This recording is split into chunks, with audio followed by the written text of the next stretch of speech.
Welcome to Naren academy. ವಿದ್ಯಾರ್ಥಿಗಳೇ, ವಿವಿಧ ಸ್ಪರ್ಧಾತ್ಮಕ ಪರೀಕ್ಷೆಗಳಿಗೆ ಉಪಯುಕ್ತವಾಗುವ ರೀತಿಯಲ್ಲಿ ನಾವು ಸಂವಿಧಾನಬದ್ಧವಾಗಿ ರಾಷ್ಟ್ರಪತಿ, ಉಪರಾಷ್ಟ್ರಪತಿ, ಪ್ರಧಾನಮಂತ್ರಿ, ಹಾಗೆ ಲೋಕಸಭೆ, ರಾಜ್ಯಸಭೆ ಇತ್ಯಾದಿಗಳ ಬಗ್ಗೆ ಅಧ್ಯಯನ ಮಾಡ್ತಾ ಇದ್ದೇವೆ. ಅದರ ಭಾಗವಾಗಿ ಇವತ್ತು ಯಾವುದು ಅಂತ ಹೇಳಿದ್ರೆ ಭಾರತದ ಉಪರಾಷ್ಟ್ರಪತಿಗಳು. ಈ ಬಗ್ಗೆ ತುಂಬಾ ಪ್ರಶ್ನೆಗಳು ಬರ್ತದೆ. ಯಾವ ರೀತಿ, ಹೇಗೆ, ಏನು ಅಂತ ಒಂದೊಂದೇ ನೋಡ್ತಾ ಹೋಗುವ. ನೋಡಿ, ಇಲ್ಲಿ ಭಾರತದ ಉಪರಾಷ್ಟ್ರಪತಿ ದೇಶದ ಎರಡನೇ ಅತ್ಯುನ್ನತವಾದ ಸ್ಥಾನ. ಪ್ರಥಮ ಯಾರು? ರಾಷ್ಟ್ರಪತಿ. ತಮಗೆಲ್ಲ ಗೊತ್ತಿದೆ, ಪ್ರಥಮ ಯಾರು? ರಾಷ್ಟ್ರಪತಿ. ಸೊ ರಾಷ್ಟ್ರಪತಿ ನಂತರ ಅತ್ಯುನ್ನತವಾದ ಹುದ್ದೆ ಯಾವುದು ಭಾರತದಲ್ಲಿ ಅಂದ್ರೆ ಭಾರತದ ಉಪರಾಷ್ಟ್ರಪತಿಗಳು. ಈ ಉಪರಾಷ್ಟ್ರಪತಿಗೆ ಸಂಬಂಧಪಟ್ಟ ಹಾಗೆ ಯಾವುದೆಲ್ಲ ಸಂವಿಧಾನದ ವಿಧಿಗಳಿದೆ ಅಂದ್ರೆ 63 ಮತ್ತೆ 71. ಸೊ ಇಲ್ಲಿ ಕೊಟ್ಟಿದ್ದೇನೆ, 63ರಿಂದ 71. ಸೊ ವಿಧಿ ಅಂತ ಹೇಳಿದ್ರೆ ಒಂದೇ. ನಾನು ಈ ಹಿಂದೆ ಕೂಡ ತಮಗೆ ಹೇಳಿದ್ದೇನೆ, ವಿಧಿ, ಆರ್ಟಿಕಲ್,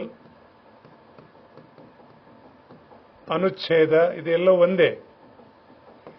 ಸೊ ವಿಧಿ 63ರಿಂದ 71. ಓಕೆ.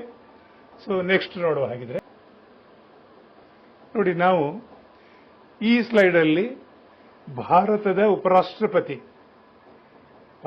ಉಪರಾಷ್ಟ್ರಪತಿ ಆಗಬೇಕಾದ್ರೆ ಏನೆಲ್ಲ ಅವರಿಗೆ ಅರ್ಹತೆ ಇರಬೇಕು ಅನ್ನೋದು ಅಧ್ಯಯನ ಮಾಡ್ತೇವೆ. ನೋಡಿ, ಒಂದೊಂದೇ ನೋಡುವ. ಈಗ ಭಾರತದ ಪ್ರಜೆಯಾಗಿರಬೇಕು. ತಾವು ಎಲ್ಲ ವಿಷಯಗಳಿಗೂ ನಮ್ಮ ಭಾರತದ ಯಾವುದೇ ಅತ್ಯುನ್ನತವಾದ ಹುದ್ದೆ ಪಡಿಬೇಕಾದ್ರೆ ಭಾರತದ ಪ್ರಜೆ ಆಗಿರಬೇಕು. ಈ ಹಿಂದೆ ನಾವು ಓದಿದ್ದೇವೆ, ಯಾವುದೇ ಲಾಭದಾಯಕ ಹುದ್ದೆಯಲ್ಲಿ ಇರಬಾರದು. ಸರ್ಕಾರಿ ನೌಕರರಾಗಿರಬಾರದು, ಅಥವಾ ಸರ್ಕಾರದ ಸೌಲಭ್ಯಗಳನ್ನು ಪಡೆದಂತ ಯಾವುದೇ ಒಂದು ಲಾಭದಾಯಕ ಹುದ್ದೆಯಲ್ಲಿ ಇರಬಾರದು ಅವರು. ಅದು ಇದ್ದರೆ ರಾಜೀನಾಮೆ ಕೊಟ್ಟು ನಿಲ್ಬಹುದು. ಒಂದಾಯ್ತು. ರಾಜ್ಯಸಭೆ ಸದಸ್ಯರಾಗಲು ಅರ್ಹತೆ ಹೊಂದಿರಬೇಕು. ಸೊ ಅದೇ ಅರ್ಹತೆಗಳು. ಆಮೇಲೆ ವಯಸ್ಸಿನ ಮಿತಿ ಕನಿಷ್ಠ 35 ವರ್ಷ ಕಂಪ್ಲೀಟ್ ಆಗಿರಬೇಕು. ಒಂದು ದಿನ ಕೂಡ ಕಡಿಮೆ ಆಗಲಿಕ್ಕೆ. ಇದು ಮ್ಯಾಕ್ಸಿಮಮ್ ಎಷ್ಟು ಕೂಡ ಆಗ್ಬೋದು, ಅದು ಎಲ್ಲಿ ಕೂಡ ಹೇಳುವುದಿಲ್ಲ. ಯಾಕಂದ್ರೆ ತಮಗೆಲ್ಲ ಗೊತ್ತಿರುವ ಹಾಗೆ 70, 80, 90 ವರ್ಷದವರು ಇರ್ತಾರೆ ಅಲ್ವಾ. ಯಾಕಂದ್ರೆ ಯಾರು ಫಿಟ್ನೆಸ್ ಇದೆ, ಎಲ್ಲ ವಿಷಯದಲ್ಲಿ ಚುರುಕುತನ ಇದೆ, ಭಾಷಾ ಜ್ಞಾನ ಮತ್ತೊಂದೆಲ್ಲ ಇದೆ, ಅವರು ಅದಕ್ಕೆ ಎಬಲ್ ಇದ್ದಾರೆ ಅಂದ್ರೆ ಸಾಧ್ಯತೆ ಇದೆ. ಸೊ ವಯಸ್ಸು 35 ವರ್ಷ ಈಗಾಗಲೇ ನಾನು ಹೇಳಿದ್ದೇನೆ. ಇದು ಅರ್ಹತೆ ಆಗಿರಬೇಕು. ಸೊ ಇದು ಉಪರಾಷ್ಟ್ರಪತಿ ಆಗಲಿಕ್ಕೆ ಇರುವಂತಹ ಅರ್ಹತೆ. ನೆಕ್ಸ್ಟ್, ಹಾಗಿದ್ರೆ ಭಾರತದ ಉಪರಾಷ್ಟ್ರಪತಿ ಆಗಿದ್ರೆ ಅಷ್ಟೇ ಅಂತ ಹೇಳಿದ್ರೆ ಇಲ್ಲ. ಹಾಗಿದ್ರೆ ಯಾರು ಕೂಡ ನಿಲ್ಬಹುದಲ್ಲ. ಭಾರತದ 140 ಕೋಟಿ ಜನಸಂಖ್ಯೆಯಲ್ಲಿ ಮತದಾರರ ಸಂಖ್ಯೆ ತೆಗೆದ್ರೆ ತುಂಬಾ ಕೋಟ್ಯಾಂತರ ಆಗ್ತದೆ ಅಲ್ವಾ. ಸೊ ಎಲ್ಲರೂ ಹೋಗಿ ಒಂದ್ಸಲ ನಾನು ನಾಮಿನೇಷನ್ ಹಾಕ್ತೇನೆ ಅಂತ ಹೇಳ್ಬೋದಲ್ಲ. ಅದಕ್ಕೆ ಏನ್ ಮಾಡಿದ್ದಾರೆ, ಇಲ್ಲೊಂದಿಷ್ಟು ಅವರು 20 ಜನ ಸೂಚಕರು ಇರಬೇಕು ಅವರಿಗೆ. ಎಷ್ಟು? ಭಾರತದ ಉಪರಾಷ್ಟ್ರಪತಿ ಆಗ್ತೇನೆ ಅಂತ ಯಾರಾದ್ರೂ ನಾಮಿನೇಷನ್ ಹಾಕಬೇಕಾದ್ರೆ 20 ಸದಸ್ಯರು ಸೂಚಕರು, 20 ಸದಸ್ಯರು ಅನುಮೋದಕರು. ಯಾರು? ನಮ್ಮ ಇವರಿಗೆ ಮತದಾನ ಮಾಡುವಂತ ಅರ್ಹತೆ ಇದ್ದವರು ಯಾರು ಅಂತ ಹೇಳಿದ್ರೆ ನಮ್ಮ ಲೋಕಸಭೆ, ರಾಜ್ಯಸಭೆಯ ಎರಡೂ ಸದನದ ಸದಸ್ಯರು. ಆ ಸದಸ್ಯರಲ್ಲಿ 20 ಜನ ಸೂಚಕರು, 20 ಜನ ಅನುಮೋದಕರು ಇದ್ದಾಗ ಮಾತ್ರ ಅವರು ಮುಂದೆ ಅರ್ಹತೆ ಪಡಿತಾರೆ. ಇನ್ನು ಭದ್ರತಾ ಠೇವಣಿ 15,000 ರೂಪಾಯಿಯನ್ನ RBI, ರಿಸರ್ವ್ ಬ್ಯಾಂಕ್ ಆಫ್ ಇಂಡಿಯಾದಲ್ಲಿ ಡಿಪಾಸಿಟ್ ಮಾಡಬೇಕು. ಸೊ ಒಂದು ಅರ್ಹತೆ ಮಧ್ಯದಲ್ಲಿ ನೋಡಿತು. ಆಮೇಲೆ ಅವರಿಗೆ ಅಷ್ಟು ಮಾತ್ರ ಸಾಕಾಗುವುದಿಲ್ಲ. ಭಾರತದಲ್ಲಿ ಅವರಿಗೆ ಸೂಚಕರು 20 ಜನ ಇರಬೇಕು, ಅನುಮೋದಕರು 20 ಜನ, 15,000 ಠೇವಣಿ ನೀಡಬೇಕು. ಓಕೆ. ನೆಕ್ಸ್ಟ್ ನೋಡುವಲ್ಲ, ಮತದಾರರು ಯಾರು ಇವರಿಗೆ? ಈ ಸ್ಲೈಡ್ ಅಲ್ಲಿ ಮತದಾನ ಮಾಡುವುದು ಯಾರು ಅಂತ ಹೇಳಿದ್ರೆ ಲೋಕಸಭೆಯ ಎಲ್ಲ ಸದಸ್ಯರು. ಲೋಕಸಭೆಯ ಎಲ್ಲ ಸದಸ್ಯರು ಮತದಾನದ ಹಕ್ಕುಳ್ಳವರು. ಹಾಗೆ ರಾಜ್ಯಸಭೆಯ ಎಲ್ಲ ಸದಸ್ಯರು. ನಾವು ಈಗಾಗಲೇ ರಾಜ್ಯಸಭೆ, ಲೋಕಸಭೆ ಅಧ್ಯಯನ ಮಾಡಿದ್ದೇವೆ, ಸಂಖ್ಯೆ ಎಲ್ಲ ಓದಿದ್ದೇವೆ. ಎಷ್ಟಿದ್ದಾರೆ? 245. ಇಲ್ಲಿ ಎಷ್ಟು ಜನ ಇದ್ದಾರೆ? 543. ಸೊ ಈ ಸದಸ್ಯರಿಗೆ ಮತದಾನ ಮಾಡುವಂತ ಅಧಿಕಾರ ಇದೆ. ಇಲ್ಲಿ ಇಲ್ಲೊಂದು ಇಂಪಾರ್ಟೆಂಟ್ ಪಾಯಿಂಟ್ ಇದೆ. ರಾಷ್ಟ್ರಪತಿಗಳಿಂದ ಈ 545 ಸದಸ್ಯರು ಇದ್ದಾರೆ. 545 ಸದಸ್ಯರಲ್ಲಿ ವಿವಿಧ ರಾಜ್ಯಗಳಿಂದ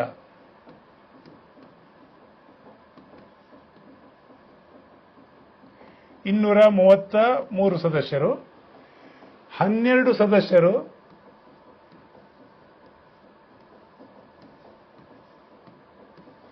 ರಾಷ್ಟ್ರಪತಿಗಳಿಂದ ನಾಮಕರಣ ಆಗಿರ್ತಾರೆ.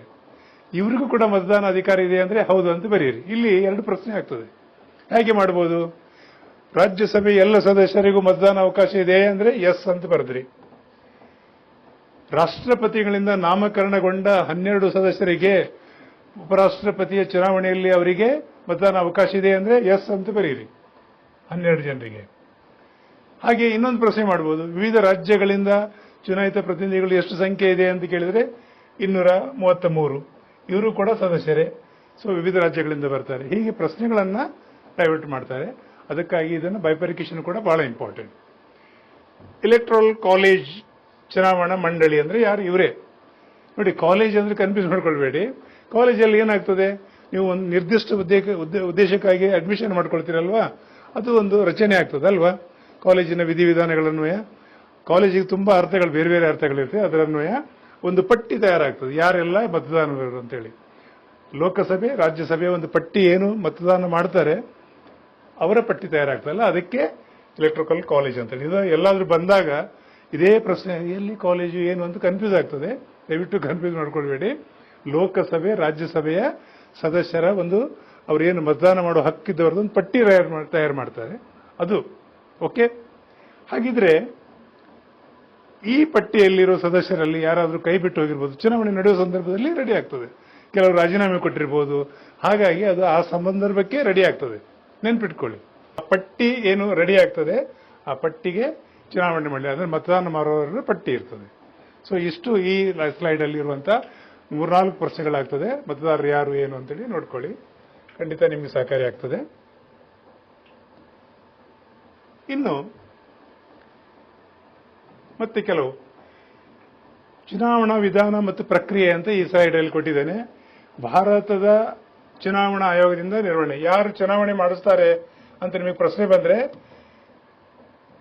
ಭಾರತದ ಚುನಾವಣಾ ಆಯೋಗ. ಸರ್ ಹಾಗಿದ್ರೆ ರಾಜ್ಯದ ಬೇರೆ ಇದೆ? ಹೌದು ವಿದ್ಯಾರ್ಥಿಗಳು ನೆನ್ಪಿಡಿ, ರಾಜ್ಯದಲ್ಲಿ ಚುನಾವಣೆ ಮಾಡಲಿಕ್ಕೆ ರಾಜ್ಯ ಚುನಾವಣೆ ಸಪರೇಟ್ ಇದೆ. ಅದು ನಮ್ಮ ತಾಲೂಕ್ ಪಂಚಾಯತ್, ಜಿಲ್ಲಾ ಪಂಚಾಯತ್ ಎಲ್ಲ ಮಾಡೋದ್ರಿಂದ ಅದು ರಾಜ್ಯ ಚುನಾವಣೆ ಆಯೋಗ. ಕೇಂದ್ರ ಚುನಾವಣೆ ಆಯೋಗ ರಾಷ್ಟ್ರಪತಿ, ಉಪರಾಷ್ಟ್ರಪತಿ, ಆಮೇಲೆ ಲೋಕಸಭೆ, ರಾಜ್ಯಸಭೆ ಈ ಎಲ್ಲ ಚುನಾವಣೆಯನ್ನ ಯಾವುದು ಭಾರತದ ಚುನಾವಣಾ ಆಯೋಗ ಮಾಡ್ತದೆ. ಮತದಾನ ಪ್ರಕ್ರಿಯೆ ಹೇಗೆ? ಪರೋಕ್ಷ ಚುನಾವಣೆ ಅಂದ್ರೆ ನೋಡಿ 2 ರೀತಿಯಲ್ಲಿದೆ. ಪ್ರತ್ಯಕ್ಷ ಚುನಾವಣೆ, ಅಪ್ರತ್ಯಕ್ಷ ಚುನಾವಣೆ. ಅಂದ್ರೆ ಅಪ್ರತ್ಯಕ್ಷ ಹೇಗೆ? ನಮ್ಮ ಪರವಾಗಿ ಯಾರು ಮತದಾನ ಆಗ್ತಾರೆ ರಾಷ್ಟ್ರಪತಿ ಆಗಲಿಕ್ಕೆ, ರಾಜ್ಯಸಭೆ, ಲೋಕಸಭೆ ಸದಸ್ಯರಾಗ್ತಾರೆ. ಹಾಗಾಗಿ ಪರೋಕ್ಷ. ಪ್ರತ್ಯಕ್ಷ ಅಲ್ಲ, ಅಪ್ರತ್ಯಕ್ಷ. ಆ ರೀತಿಯ ಮತದಾನ. ಅದು ಹೇಗೆ ಸರ್ ಅಂತ ಹೇಳಿದ್ರೆ, ನಾವೆಲ್ಲ ನಮ್ಮ ಪ್ರತಿನಿಧಿಗಳನ್ನ ರಾಜ್ಯಸಭೆಗೆ ಆಯ್ಕೆ ಮಾಡಿ ಕಳಿಸಿದ್ದೇವೆ. ಯಾರು? ನಮ್ಮ MLAಗಳು ನಮ್ಮ ಪರವಾಗಿ ರಾಜ್ಯಸಭೆಗೆ. ಲೋಕಸಭೆಗೆ ಪ್ರತಿ 5 ವರ್ಷಕ್ಕೆ ಒಂದ್ಸಲ ನಾವೇ ಮತದಾನ ಮಾಡಿ ಲೋಕಸಭೆಯ ಸದಸ್ಯರಿಗೆ ಆಯ್ಕೆ ಮಾಡಿ ಕಳಿಸಿದ್ದೇವೆ. ಅವರೆಲ್ಲ ಸದಸ್ಯರು ನಮ್ಮ ಪರವಾಗಿ ಮತದಾನ ಮಾಡೋದ್ರಿಂದ ಪರೋಕ್ಷ ಚುನಾವಣೆ ಅಂತ ಹೇಳ್ತಾರೆ. ಒಂದು ಪಾಯಿಂಟ್. ಸೊ ಕೇಳ್ಬೋದು ನಿಮಗೆ, ಪ್ರತ್ಯಕ್ಷ ಅಪ್ರತ್ಯಕ್ಷ ಅಂದ್ರೆ ಅಪ್ರತ್ಯಕ್ಷ, ಪರೋಕ್ಷ ಅಂತೇಳಿ ಅದು ಕೂಡ ಒಂದು ವರ್ಡ್ ಆಗ್ತದೆ. ಅದೊಂದು ನೆನ್ಪಿಟ್ಕೊಳ್ಳಿ. ಏಕ ವರ್ಗಾವಣೆ ಮತದಾನ ಪದ್ಧತಿ ಅಂತ ಹೇಳಿದ್ರು. ಏನಿದು? ಬಹಳ ಕನ್ಫ್ಯೂಸ್ ಇದೆ ತುಂಬಾ ಜನರಿಗೆ. ನೋಡಿ, ಈಗ ಸಿಂಪಲ್ ಆಗಿ ಹೇಳೋದಾದ್ರೆ ಇಲ್ಲಿ ಎಲ್ಲಾ ಪಕ್ಷದ ಸದಸ್ಯರು ನಿಂತಿರ್ಬೋದು. ಅಂದ್ರೆ ಯಾವುದೇ ಎಷ್ಟು ಜನ ಪಕ್ಷರಿದ್ದಾರೆ ಅವರೆಲ್ಲರೂ ಚುನಾವಣೆಗೆ ನಿಲ್ಲಲಿಕ್ಕೆ ಅವಕಾಶ ಇದೆ. ಆದರೆ ಮತದಾನ ಪ್ರಕ್ರಿಯೆ ಹೇಗಾಗ್ತಂದ್ರೆ ಸಿಂಗಲ್ ಟ್ರಾನ್ಸ್ಫರಬಲ್ ವೋಟ್ ಅಂದ್ರೆ ವರ್ಗಾಯಿಸಬಹುದಾದ ಮತಪತ್ರ ಪದ್ಧತಿ ಅಂತೇಳಿ ಸಿಂಗಲ್ ಟ್ರಾನ್ಸ್ಫರಬಲ್ ವೋಟ್. ಸೊ ಯಾವ ರೀತಿ ಹಾಗಿದ್ರೆ ಒಂದು ಎಕ್ಸಾಂಪಲ್ ನಿಮಗೆ ಲಾಸ್ಟ್ ಟೈಮ್ ಕೂಡ ಹೇಳಿದ್ದೇನೆ. ಈಗ ಉಪರಾಷ್ಟ್ರಪತಿಗೆ ಚುನಾವಣೆಗೆ 4 ಜನ ನಿಂತಿದ್ದಾರೆ ಅಂತ ಇಟ್ಕೊಳ್ಳುವ, ಅಥವಾ 5 ಮಾಡುವ. A, B, C, D, E ಎಂಬ 5 ಅಭ್ಯರ್ಥಿಗಳು ಚುನಾವಣೆಗೆ ನಿಂತಿದ್ದಾರೆ. ಈಗ ರಾಜ್ಯಸಭೆ, ಲೋಕಸಭೆಯ ಸದಸ್ಯರು ಹೋಗಿ ಮತದಾನ ಮಾಡಬೇಕು ನಮ್ಮ ಪರವಾಗಿ. ಸೊ ಮತದಾನ ಮಾಡುವಾಗ ಇಲ್ಲಿ 5 ಜನರಿಗೂ ಮತದಾನ ಮಾಡ್ತಾರೆ. ಹೇಗೆ ನೋಡಿ, ನಿಮ್ಗೆ ಗೊತ್ತಿದೆ. ಹೋದ್ರು, ಪಟ್ಟಿ ತಗೊಂಡ್ರು, ಇಲ್ಲಿ A ಯಾರು, B ಯಾರು, ಇವರೆಲ್ಲ ಹೆಸರೇ ಅಂತ ಇಟ್ಕೊಳ್ಳಿ. A, B, C, D, E ಈ ಹೆಸರಿನವರಿಗೆ 5 ಜನರಿಗೆ ಮತದಾನ ಮಾಡಬೇಕು. ಅವರಿಗೆ ತಾವು ಯಾರು ಪ್ರಿಯರಿದ್ದಾರೆ ಮೊದಲು ಆದ್ಯತೆ ಕೊಡೋದು, ಆದ್ಯತಾ ಕ್ರಮ. ಯಾರು ಪ್ರಥಮ ನನಗೆ ಪ್ರಿಯರು ಅಂತೇಳಿ ಅವರು ಆಲೋಚನೆ ಮಾಡಿದ್ರು. ಉದಾಹರಣೆಗಾಗಿ ನನಗೆ ಸಿ ಪ್ರಥಮ ಆದ್ಯತೆ ಇವರಿಗೆ ಕೊಟ್ಟರು. ನನಗೆ ಇ ಅನ್ನೋರು 2ನೇ ಆದ್ಯತೆ ಇದೆ, ಇವರು 3ನೇ ಆದ್ಯತೆ ಇದೆ, ಇವರು 4ನೇ ಆದ್ಯತೆ ಇದೆ ಅಂತ ಇಟ್ಕೊಳ್ಳುವ. ಇವರು 5ನೇ ಆದ್ಯತೆ ಅಂತ ಹೇಳಿ ನೀವು 5 ಜನರಿಗೆ ಮತದಾನ ಮಾಡ್ತೀರಿ. ಇದರಲ್ಲಿ ಯಾರು ಹೈಯೆಸ್ಟ್ 1 ಅಂತ ತಗೊಂಡಿದ್ದಾರೆ, 1 ಅಂತೇಳಿ ಯಾರು ಹೈಯೆಸ್ಟ್ ತಗೊಂಡಿದ್ದಾರೆ ಅವರು ಆಯ್ಕೆ ಆಗ್ತಾರೆ. ಸೊ ಸಿಂಗಲ್ ಟ್ರಾನ್ಸ್ಫರಬಲ್ ವೋಟ್ ಅಥವಾ ಏಕ ವರ್ಗಾವಣೆ ಮತವನ್ನು ವರ್ಗಾವಣೆ ಮಾಡೋದು. ಯಾರಿಗೆ? ಇವರು ಅಲ್ದಿದ್ರೆ ಇವರು ಆಯ್ಕೆ ಆದ್ರೆ ಅಡ್ಡಿಲ್ಲ ಅಂತ ಅರ್ಥ. ಇವರು ನನಗೆ ಪ್ರಥಮ ಆದ್ಯತೆ, ಒಂದು ವೇಳೆ ನೋಡಿ ಇವರು ಬೇಡ ಅಂದ್ರೆ ನೆಕ್ಸ್ಟ್ ಯಾರು 2ನೇ ಆದ್ಯತೆ ಇವರು ಅಂತ ಕೊಟ್ರಿ, 3ನೇ ಆದ್ಯತೆ ಇವರಿಗೆ ಅಂತ ಕೊಟ್ರಿ, 4ನೇದು ಇವರು, 5ನೇದು ಇವರು ಅಂತ ನೀವು ಆದ್ಯತೆ ಮೇಲೆ ಮತದಾನ ಮಾಡಿದ್ರಿ. ಈ ರೀತಿ ಆದ್ಯತಾ ಕ್ರಮ ಸಿಂಗಲ್ ಟ್ರಾನ್ಸ್ಫರಬಲ್ ವೋಟ್ ಪದ್ಧತಿಯಲ್ಲಿ ನಮ್ಮ ಪರವಾಗಿ ರಾಜ್ಯಸಭೆ ಲೋಕಸಭೆಯ ಸದಸ್ಯರು ಮತದಾನ ಮಾಡ್ತಾರೆ. ಕ್ಲಿಯರ್? ಪ್ರಮಾಣಕ್ಕೆ ಅನುಗುಣವಾಗಿ ಪ್ರಾತಿನಿಧ್ಯ. ರಹಸ್ಯ ಮತದಾನ, ಇನ್ನೊಂದು ರಹಸ್ಯ ಮತದಾನ. ಯಾಕೆ? ಬ್ಯಾಲೆಟ್ ಪೇಪರ್ ತೋರಿಸ್ತೀರಾ? ಯಾರಿಗೂ ಇಲ್ಲ. ಪ್ರತಿಯೊಂದು ಸದಸ್ಯರಿಗೂ ಮತದಾನ ಪಟ್ಟಿಯನ್ನು ಪತ್ರ ಕೊಡ್ತಾರೆ. ಅವರು ತಗೊಂಡೋಗಿ ಈ ರೀತಿ ಯಾರು ಪ್ರಥಮ ಯಾರು ದ್ವಿತೀಯ ಅಂತೇಳಿ ಆದ್ಯತಾ ಕ್ರಮದಲ್ಲಿ ಮತದಾನ ಮಾಡ್ತಾರೆ. ಸೊ ಬಹಳ ಕ್ಲಿಯರ್ ಆಗಿದೆ. ಏಕಲ್ ವರ್ಗಾವಣೆ ಮತ್ತು ಪ್ರಮಾಣಗನುಗುಣವಾಗಿ ಪ್ರಾತಿನಿಧ್ಯ. ಅದೇ ನಾನು ಹೇಳಿದ್ದೆಲ್ಲ, ಅದೇ ವರ್ಡ್ ಇದು. ಸಿಂಗಲ್ ಟ್ರಾನ್ಸ್ಫರಬಲ್ ವೋಟ್, ಪ್ರಮಾಣಕ್ಕೆ ಅನುಗುಣವಾಗಿ ನನಗೆ ಪ್ರಥಮ ಯಾರು ದ್ವಿತೀಯ ಯಾರು ಅಂತ ಹೇಳಿದಾಗೆ. ಹಾಗಿದ್ರೆ ಚುನಾವಣೆ ಯಾವಾಗ ನಡೀತದೆ ಅಂತ ಈ ಪಾಯಿಂಟ್. ಈಗ ನೆಕ್ಸ್ಟ್, ಇಲ್ಲಿ ಯಾವುದೇ ಉಪರಾಷ್ಟ್ರಪತಿ ಅವರು ನಿವೃತ್ತಿ ಆಗುವ 5 ವರ್ಷ ಏನು ಅವಧಿ ಇದೆ, ಅವರು ನಿವೃತ್ತಿ ಆಗುವ 60 ದಿನ ಮುಂಚೆ ಪ್ರಕ್ರಿಯೆ ಪ್ರಾರಂಭ ಆಗ್ತದೆ. ಸೊ ಚುನಾವಣೆ ಪ್ರಕ್ರಿಯೆ ಮುಗಿದು ಹೊಸ ರಾಷ್ಟ್ರಪತಿಗೆ ಹಸ್ತಾಂತರ ಆಗ್ತದೆ. ಬಹಳ ಕ್ಲಿಯರ್ ಆಗಿದೆ. ಓಕೆ.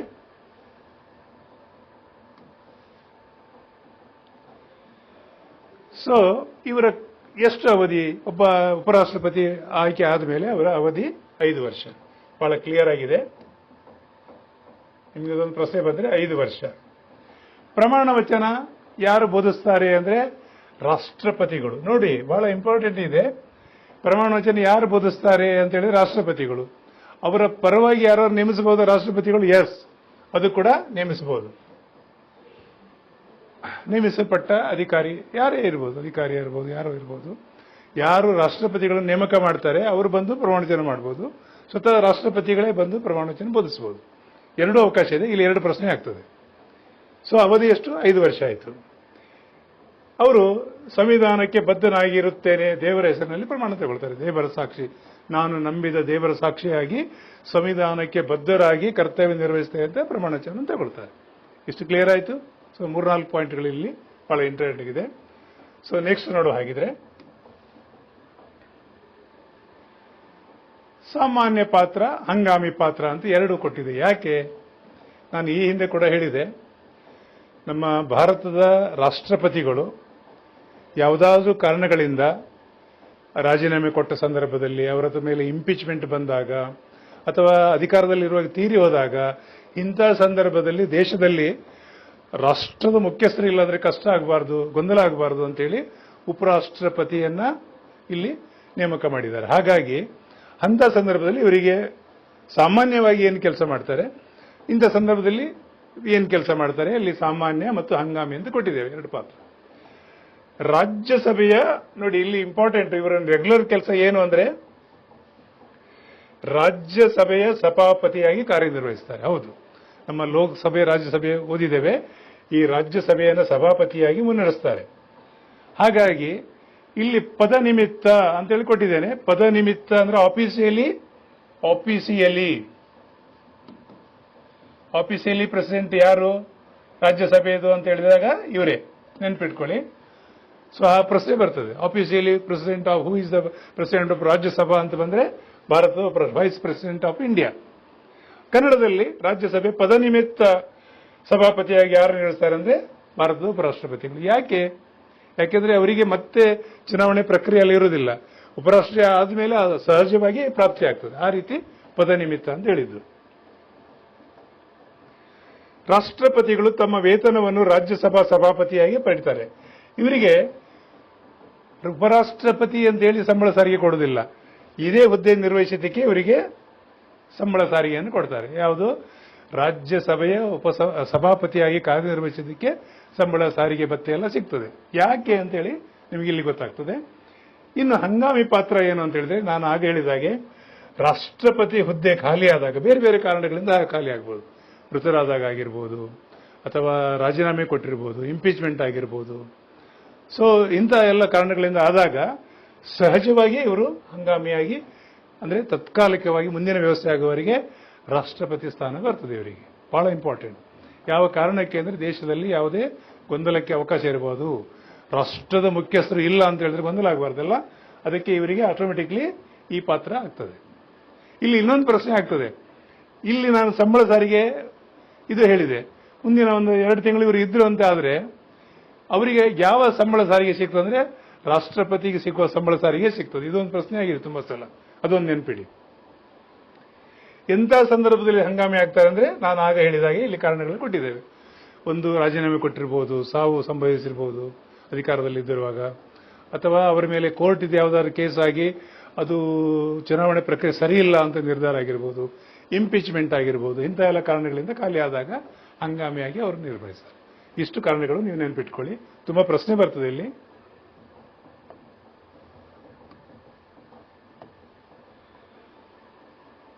ನೋಡಿ, ಇಲ್ಲಿ ಇನ್ನೊಂದು ಪ್ರಶ್ನೆ ಯಾವಾಗಲೂ ಕನ್ಫ್ಯೂಸ್ ಮಾಡ್ತಾ ಇದ್ದಾರೆ, ಯಾವಾಗಲೂ ನೆನಪಿಟ್ಕೊಳ್ಳಿ. ಉಪರಾಷ್ಟ್ರಪತಿಯವರು ರಾಜ್ಯಸಭೆ ಸದಸ್ಯರಲ್ಲ. ಹೌದು. ಸೊ ನಿಮಗೆ ಪ್ರಶ್ನೆ ಹೇಗೆ ಗೊಂದಲ ಮಾಡ್ತಾರೆ ಅಂತ ಹೇಳಿದ್ರೆ, ರಾಜ್ಯಸಭೆ ಲೋಕಸಭೆ ಎರಡೂ ಸದನದ ಸದಸ್ಯರಲ್ಲದವರು ಯಾವ ಸಭೆಗೆ ಸಭಾಪತಿಯಾಗಿ ಕಾರ್ಯನಿರ್ವಹಿಸ್ತಾರೆ ಅಂತ ಹೇಳಿದ್ರೆ ಭಾರತದ ಉಪರಾಷ್ಟ್ರಪತಿಯವರು. ಯಾಕೆ? ರಾಜ್ಯಸಭೆ ಮೆಂಬರು ಅಲ್ಲ ಅವರು, ಲೋಕಸಭೆ ಮೆಂಬರು ಅಲ್ಲ, ಆದ್ರೆ ಸಭಾಪತಿಯಾಗಿ ಎಲ್ಲಿಂದ ನಿರ್ವಹಿಸ್ತಾರೆ ಅಂದ್ರೆ ರಾಜ್ಯಸಭೆ. ನೋಡಿ ಇಲ್ಲಿ ಬರೆದಿದ್ದೇನೆ, ರಾಜ್ಯಸಭೆಯ ಸಭಾಪತಿ.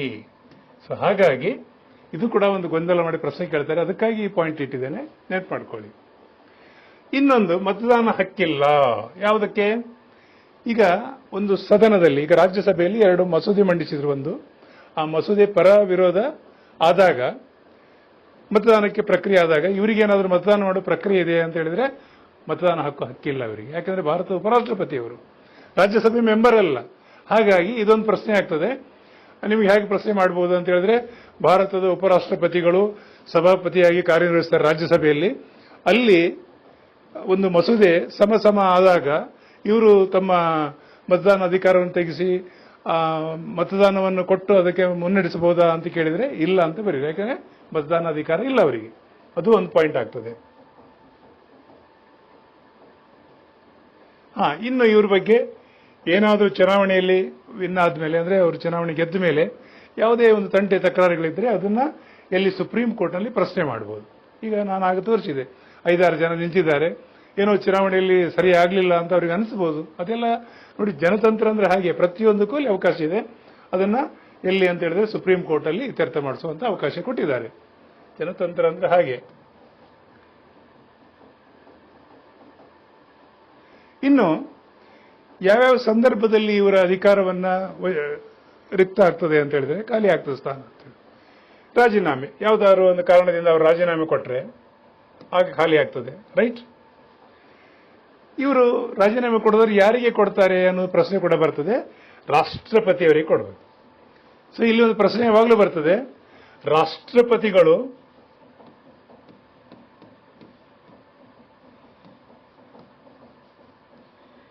ರಾಜೀನಾಮೆ ಕೊಡೋದಾದ್ರೆ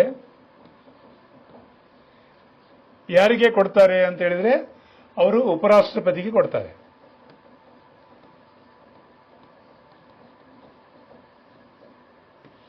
ಉಪರಾಷ್ಟ್ರಪತಿಗೆ. ಉಪರಾಷ್ಟ್ರಪತಿ ಯಾರಿಗೆ ಕೊಡ್ತಾರೆ ಅಂದ್ರೆ ರಾಷ್ಟ್ರಪತಿಗೆ. ಇವರಿಗೆ ಕೊಡೋದು, ಇವರಿಗೆ ಕೊಡೋದು. ಇದು ಒಂದು ಪ್ರಕಾರ ನೆನಪಿಟ್ಕೊಳ್ಳಿ. ಇಲ್ಲೇ ಒಂದು ಗೊಂದಲ ಮಾಡ್ತದೆ. ರಾಷ್ಟ್ರಪತಿಗಳು ರಾಜೀನಾಮೆ ಕೊಡುವ ಸಂದರ್ಭದಲ್ಲಿ ಯಾರಿಗೆ ಸಲ್ಲಿಸ್ತಾರೆ ಅಂದ್ರೆ ಉಪರಾಷ್ಟ್ರಪತಿಗಳು. ಉಪರಾಷ್ಟ್ರಪತಿಗಳು ರಾಜೀನಾಮೆಯನ್ನು ಯಾರಿಗೆ ಸಲ್ಲಿಸ್ತಾರೆ ಅಂದ್ರೆ ರಾಷ್ಟ್ರಪತಿಗಳಿಗೆ. ಇವರು ಸಂದರ್ಭ ಕೊಡು ಬಂದ್ರೆ ಇವರಿಗೆ, ಇವರ ಸಂದರ್ಭ ಇವರಿಗೆ ರಾಜೀನಾಮೆ ಕೊಡ್ತಾರೆ. ಇದೊಂದು ಪಾಯಿಂಟ್ ಪ್ರಶ್ನೆ ಆಗ್ತದೆ. ಇನ್ನು ವಜಾಗೊಳಿಸುವಿಕೆ, ಇವರು ಏನಾದರೂ ಬೇರೆ ಬೇರೆ ಕಾರಣಗಳಿಂದ ಇಲ್ಲಿ ಸಂವಿಧಾನಬದ್ಧವಾಗಿ ಕೆಲಸ ನಿರ್ವಹಿಸಲಿಲ್ಲ ಅನ್ನೋ ಬಗ್ಗೆ ಅವರಿಗೆ ಇಂಪೀಚ್ಮೆಂಟ್, ವಜಾ ಪ್ರಕ್ರಿಯೆಯಲ್ಲಿ ಅಂತ ಹೇಳಿದ್ರೆ ಒಂದು 14 ದಿವಸ ಮುಂಚೆ ನೋಟಿಸ್ ಕೊಡ್ತಾರೆ. ನೀವು ಸಂವಿಧಾನಬದ್ಧವಾಗಿ ಕೆಲಸ ನಿರ್ವಹಿಸ್ತಾ ಇಲ್ಲ, ನಿಮ್ಮ ಮೇಲೆ ಈ ಹುದ್ದೆಯಿಂದ ವಜಾಗೊಳಿಸೋ ಪ್ರಕ್ರಿಯೆ ಅಂತ ಹೇಳಿ, ವಜಾ ಅಂತ ಹೇಳೋದು ದೊಡ್ಡದಾಗ್ತದೆ, ಅಥವಾ ಅದಕ್ಕೆ ಮಹಾ ಅಭಿಯೋಗ ಅಂತಲೂ ಹೇಳ್ತಾರೆ. ಆ ಅಭಿಯೋಗ ಪ್ರಕ್ರಿಯೆ ಅನ್ವಯ ಅಲ್ಲಿ ಕೊಟ್ಟಿದ್ದೇನೆ, ಮಹಾ ಅಭಿಯೋಗ. ಅದು ನಮಗೆಲ್ಲರಿಗೂ ಅರ್ಥ ಆಗಲಿ ಅಂತ ವಜಾ ಪ್ರಕ್ರಿಯೆ ಅಂತ ಹೇಳುದು. ಯಾಕಂದ್ರೆ ಇನ್ನು ಕೆಲಸ ಮಾಡಿದ್ದು ಸಾಕು ನಿಲ್ಲಿಸಿ ಅಂತ ಹೇಳಲಿಕ್ಕೆ. ಅಲ್ಲಿ 14 ದಿವಸ ಮುಂಚೆ ನೋಟಿಸ್ ಕೊಟ್ಟು ಎರಡೂ ಸದನಗಳಲ್ಲಿ ರಾಜ್ಯಸಭೆ ಮತ್ತೆ ಲೋಕಸಭೆಯಲ್ಲಿ, ರಾಜ್ಯಸಭೆ ಮತ್ತು ಲೋಕಸಭೆ ಎರಡೂ ಸಭೆಯಲ್ಲಿ ಸರಳ ಬಹುಮತ, 3/2 ಸರಳ ಬಹುಮತದಿಂದ ಇವರು ಅಧಿಕಾರ ಇರುವಂತದ್ದು ಅಗತ್ಯ ಇಲ್ಲ ಅಂತ ಹೇಳಿ ಬಹುಮತ ಆದ್ರೆ, ಅಂದ್ರೆ ಪಾಸ್ ಆದ್ರೆ ಅವರು ಹುದ್ದೆಯನ್ನು ತೆರವುಗೊಳಿಸಬೇಕಾಗ್ತದೆ. ಸೊ ಈ ಪ್ರಕ್ರಿಯೆ ಕೂಡ ಇದೆ. ಯಾಕೆ ಯಾರೂ ಕೂಡ ಸಂವಿಧಾನಕ್ಕೆ ವಿರೋಧವಾಗಿ ಕೆಲಸ ಮಾಡಬಾರದು. ಪ್ರತಿಯೊಂದು ಹುದ್ದೆಗೂ ರಾಷ್ಟ್ರಪತಿಗೂ ಇದೆ, ಉಪರಾಷ್ಟ್ರಪತಿಗೂ ಇದೆ ಈ ಮಹಾ ಅಭಿಯೋಗ. ಅಂದ್ರೆ ಅವರಿಗೆ ಇದನ್ನ ಈ ಪ್ರಕ್ರಿಯೆ ಎಲ್ಲಿ ಆಗ್ತದೆ, ರಾಜ್ಯಸಭೆ ಲೋಕಸಭೆ ಎಲ್ಲೂ ಕೂಡ ನಡೀಬಹುದು. ಅದು ಎರಡೂ ಸಭೆಯ ಸದಸ್ಯರು ಮತದಾನ ಹಾಕಿ ಅವರಿಗೆ 3/2 ಮತದಾನದಲ್ಲಿ ಪಾಸ್ ಮಾಡಿ ವಜಾ ಮಾಡೋ ಪ್ರಕ್ರಿಯೆ ಇದೆ. ಸೊ ಇಂಥ ಪ್ರಕ್ರಿಯೆ ಎಲ್ಲಾದರೂ ಆಗಿದೆಯಾ ನಮ್ಮ ದೇಶದಲ್ಲಿ ಅಂತ ಹೇಳಿದ್ರೆ ಇದುವರೆಗೆ ಹಾಗೆ ಆಗಲಿಲ್ಲ. ಒಂದಿಷ್ಟು ಪ್ರಕ್ರಿಯೆ ಆಯಿತು ಹಿಂದಿನ ಒಂದು ಉಪರಾಷ್ಟ್ರಪತಿ, ಅದು ಬೇಡ ನಮಗೆ, ಅದು ಗೊಂದಲ, ಅದು ಅಗತ್ಯ ಇಲ್ಲ. ಬಟ್ ಆ ಅವಕಾಶ ಅಂತೂ ಇದೆ. ಸೊ ಇಲ್ಲಿ ಅವರಿಗೆ ಈ ತರ ಒಂದು, ಯಾಕೆ ಅಂತ ಹೇಳಿದ್ರೆ ಲೋಕಸಭೆ ಮತ್ತು ರಾಜ್ಯಸಭೆ ಯಾರು ಅಂತ ಹೇಳಿದ್ರೆ ಜನತಾ ನ್ಯಾಯಾಲಯ. ನ್ಯಾಯಾಂಗದಕ್ಕಿಂತ ದೊಡ್ಡವರ ಅಂದ್ರೆ ಎಸ್, ಜನತಾ ನ್ಯಾಯಾಲಯ. ರಾಷ್ಟ್ರದ ಮುಖ್ಯಸ್ಥರು ರಾಷ್ಟ್ರಪತಿಯನ್ನು ವಜಾ ಮಾಡಬಹುದು, ಉಪರಾಷ್ಟ್ರಪತಿಯನ್ನು ವಜಾ ಮಾಡಿ ಮನೆಗೆ ಕಳಿಸಬಹುದು. ಯಾಕೆಂದ್ರೆ ಜನತೆ ಪರವಾಗಿ ಪ್ರತಿನಿಧಿಗಳಾಗಿ ಎರಡು ಸದನದಲ್ಲಿದ್ದಾರೆ. ಅದಕ್ಕೆ ಜನತಾ ನ್ಯಾಯಾಲಯ ಅಂತ ಹೇಳ್ತಾರೆ. ಈ ಜನತಾ ನ್ಯಾಯಾಲಯ ನೋಟಿಸ್ ಕೊಟ್ಟು ಅವರಿಗೆ ಸಂವಿಧಾನ ವಿರೋಧ ಕೆಲಸ ಮಾಡಿದರೆ ಅವರಿಗೆ ಮನೆ ಕಳಿಸುವಂತ, ಇದಕ್ಕೆ ಏನ್ ಹೇಳ್ತಾರೆ, ಮಹಾ ಅಭಿಯೋಗ ಅಂತ ಪ್ರಕ್ರಿಯೆ ಕೂಡ ಇದೆ. ನೆನ್ಪಿಟ್ಕೊಳ್ಳಿ, 4-6 ಪ್ರಶ್ನೆ ಆಗ್ತದೆ. ಇನ್ನೊಂದು ಪ್ರಶ್ನೆ, ಇವರು ನಾನು ಆಗ ಹೇಳಿದ ಹಾಗೆ ರಾಜ್ಯಸಭೆಯ ಸಭಾಪತಿಯಾಗಿ ಕಾರ್ಯನಿರ್ವಹಿಸ್ತಾರೆ. ಯಾವುದ್ಯಾವುದೋ ಕಾರಣಗಳಿಂದ ಹುದ್ದೆ ಖಾಲಿ ಆದರೆ ಅಂತ ಸಂದರ್ಭದಲ್ಲಿ, ಯಾಕಂದ್ರೆ ಚುನಾವಣೆ ಆಗಲಿಕ್ಕೆ ಕನಿಷ್ಠ 2 ತಿಂಗಳು ಇರ್ತದೆ. ಯಾಕಂದ್ರೆ ಯಾವುದೇ ಒಂದು ನಮ್ಮ ಪ್ರಕ್ರಿಯೆಯಲ್ಲಿ ಚುನಾವಣೆ ಪ್ರಕ್ರಿಯೆ ನಡೆದು ಯಾವಾಗ ಯಾವುದೇ ಹುದ್ದೆ ಖಾಲಿ ಆದರೆ 2 ತಿಂಗಳೊಳಗೆ ಆಗಬೇಕು ಅಂತಿದೆ. 2 ರಿಂದ 6 ತಿಂಗಳು, ಇದು 2 ತಿಂಗಳಲ್ಲಿ. ಸೊ 2 ತಿಂಗಳಾದ್ರೂ ಬೇಕು. 60 ದಿವಸ ಮುಂಚೆನೇ ಎಲ್ಲ ನೋಟಿಸ್ ಎಲ್ಲ ಹೊರಡಿಸಬೇಕಾಗ್ತದೆ. ಕನಿಷ್ಠ 6 ತಿಂಗಳಿಗಾದ್ರೂ ಬೇಕಾಗ್ತದೆ. ಸೊ ಇಂಥ ಸಂದರ್ಭದಲ್ಲಿ ರಾಜ್ಯಸಭೆ ಸಭಾಪತಿಯಾಗಿ ಯಾರು ಕಾರ್ಯನಿರ್ವಹಿಸುತ್ತಾರೆ ಅಂತ ಹೇಳಿದ್ರೆ ಇವರು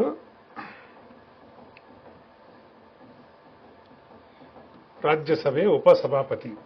ಸೊ ರಾಜ್ಯಸಭೆ ಉಪಸಭಾಪತಿ ಆ ಸಭೆಯಲ್ಲೇ ಎಲ್ಲ ಸದಸ್ಯರು ಸೇರಿ ಒಬ್ಬರನ್ನು ಆಯ್ಕೆ ಮಾಡಿರ್ತಾರೆ. ಅವರು ಆ ಸಭಾಪತಿ ಹುದ್ದೆಯನ್ನು ನಿರ್ವಹಿಸ್ತಾರೆ. ಎಲ್ಲಿವರೆಗೆ ಇವರು ಸಾವು, ರಾಜೀನಾಮೆ ಇಂಥ ಕೊಂಡ ಸಂದರ್ಭದಲ್ಲಿ ಮುಂದಿನ ಎಲೆಕ್ಷನ್ ಆಗಿ ಹೊಸಬರು ಬರುವವರೆಗೂ ಇವರು ಕಾರ್ಯನಿರ್ವಹಿಸ್ತಾರೆ. ಇದು ಒಂದು ಪ್ರಶ್ನೆ ಕೇಳ್ತಾರೆ. ರಾಜ್ಯಸಭೆ ಉಪಸಭಾಪತಿ ಒಬ್ಬರಿದ್ದಾರೆ, ಅಲ್ಲಿರುವ ಸದಸ್ಯರಿಂದಲೇ ಆಯ್ಕೆ ಆಗಿರ್ತಾರೆ. ಸೊ ಇವರು ಎರಡೂ ಸದನದ ಸದಸ್ಯರಲ್ಲ, ನೆನ್ಪಿಡಿ, ಉಪರಾಷ್ಟ್ರಪತಿ. ಹಾಗಾಗಿ ಇದು ಒಂದು ಪ್ರಕ್ರಿಯೆ ನಿರ್ವಹಿಸ್ತಾರೆ ಸಭಾಪತಿಯಾಗಿ. ಓಕೆ, ಇಲ್ಲಿ ಇನ್ನೊಂದು ಈ ಪಾಯಿಂಟ್ ಬಹಳ ಇಂಟ್ರೆಸ್ಟಿಂಗ್ ಇದೆ ನೋಡಿ. ಪ್ರಥಮ ಯಾರಿದ್ರು ನಮ್ಮ ಭಾರತದ ಉಪರಾಷ್ಟ್ರಪತಿ ಅಂದ್ರೆ ಸರ್ವಪಲ್ಲಿ ರಾಧಾಕೃಷ್ಣ. ಯಾವ ವರ್ಷದಲ್ಲಿ ಅಂತೇಳಿ ನಿಮಗೆ ಪ್ರಶ್ನೆ ಬಂದ್ರೆ ಬರ್ಬೋದು, ಯಾಕಂದ್ರೆ ಹೆಚ್ಚಾಗಿ ಬರ್ತದೆ ಸರ್ವಪಲ್ಲಿ ರಾಧಾಕೃಷ್ಣನ್. ಯಾವ ವರ್ಷದಲ್ಲಿ ಅಂದ್ರೆ 1952. ಈಗ ಯಾರಿದ್ದಾರೆ ಅಂದ್ರೆ 15ನೇಯವರಾಗಿ ಇತ್ತೀಚೆಗೆ ಚುನಾವಣೆ ನಡೆದು CP ರಾಧಾಕೃಷ್ಣನ್. ನೋಡಿ ಇಲ್ಲಿ ಸರ್ವಪಲ್ಲಿ ರಾಧಾಕೃಷ್ಣನ್, CP ರಾಧಾಕೃಷ್ಣನ್. ಪ್ರಶ್ನೆ ಬರ್ಬೋದು ಮುಂದೆ ಸಲ, ನೆನ್ಪಿಡಿ. CP ರಾಧಾಕೃಷ್ಣನ್ ಎಷ್ಟನೇ ಭಾರತದ ಉಪರಾಷ್ಟ್ರಪತಿ ಅಂತ ಹೇಳಿದಾಗ 15ನೇವರು. ಪ್ರಥಮ ಯಾರು ಅಂತ 4-6 ಹೆಸರದಲ್ಲಿ ಗೊಂದಲ ಮಾಡಿ ರಾಧಾಕೃಷ್ಣನ್ ಆಮೇಲೆ ಬೇರೆ ಬೇರೆ ಕೃಷ್ಣನ್ ಹೆಸರು ಹಾಕಿದಾಗ ಗೊಂದಲ ಮಾಡ್ಕೊಳ್ಬೇಡಿ. ಪ್ರಥಮದವರು ಸರ್ವಪಲ್ಲಿ ರಾಧಾಕೃಷ್ಣನ್. ಈಗಿರೋ ರಾಧಾಕೃಷ್ಣನಿಗೂ ಒಂದು 4-6 ಕೃಷ್ಣನ್ ಹೆಸರು ಸೇರಿದಾಗ ಕನ್ಫ್ಯೂಸ್ ಮಾಡ್ಕೊಳ್ಬೇಡಿ, CP ರಾಧಾಕೃಷ್ಣನ್. ಯಾಕಂದ್ರೆ ಪ್ರಶ್ನೆ ಎಕ್ಸಾಮ್ ಅಲ್ಲಿ ಗೊಂದಲ ಮಾಡೋದು, ಪ್ರಶ್ನೆ ಕೇಳುದು, ಕನ್ಫ್ಯೂಸ್ ಮಾಡಿ ಪ್ರಶ್ನೆ ಕೇಳುದಲ್ವಾ, ಹಾಗೆ. ಓಕೆ, ಸೊ ನೆಕ್ಸ್ಟ್ ನೋಡುವ ಹಾಗಿದ್ರೆ ವಿದ್ಯಾರ್ಥಿಗಳೇ. ಸೊ ಇದುವರೆಗೆ ನಮ್ಮ ಪ್ರಥಮದಿಂದ ಇವತ್ತಿನವರೆಗಿನ ಇದು ಸ್ಕ್ರೀನ್ ಶಾಟ್ ತಗೊಂಡು ತುಂಬಾ ನಿಮಗೆ ಹೆಲ್ಪ್ ಆಗ್ತದೆ. ಮೊದಲನೇವರು ಯಾರು, ಕೊನೆಯವರು ಯಾರು, ಇತ್ತೀಚೆಗಿನವರು ಯಾರು, ಆಮೇಲೆ 8ನೇವರು ಯಾರು, ಹೀಗೆಲ್ಲ ಪ್ರಶ್ನೆ ಕೇಳಬಹುದು. ನೋಡಿ ಇಲ್ಲಿ ನಾನು ಆಗ ಹೇಳಿದಾಗೆ ಪ್ರಥಮದವರು ಇವರು ಅಲ್ವಾ,